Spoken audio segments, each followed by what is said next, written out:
Well, the Anglo-Saxons had big sway, imperialists, slave traders, made their way not to set First Nations peoples free, but to profit from their resources. It's a well-known colonising routine that we've been subjected to as well.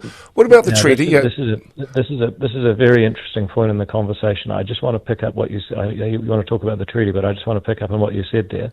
It is true. It is true that every culture and every society has done awful things. You know, that the last time someone was burnt at the stake in England, I think was about 1612.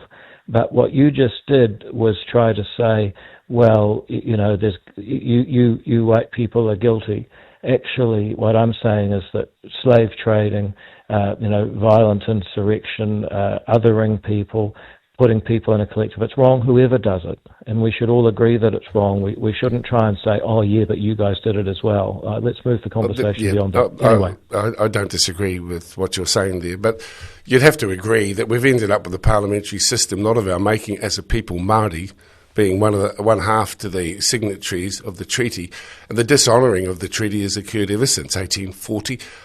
Do you think it deserves to be honoured, and the intent that existed when it was signed, well-meaningly signed, by the signatories in 1840, has the treaty been honoured? Well, you've said two things there, and can I just answer both of them?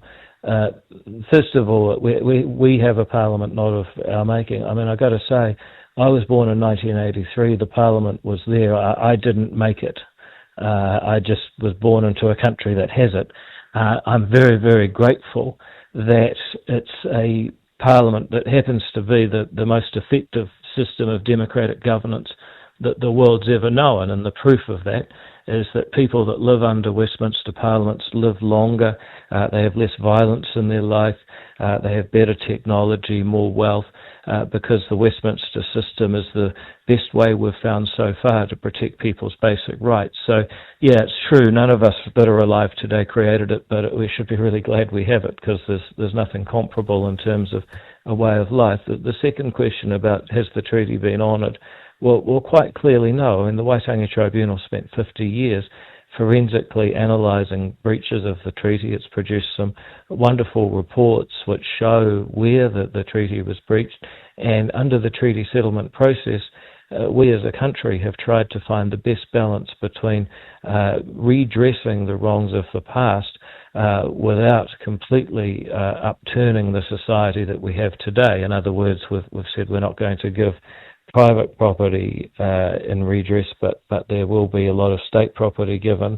And so I think that the treaty process has been good, but I also believe we have to ask ourselves, what sort of society do we want today?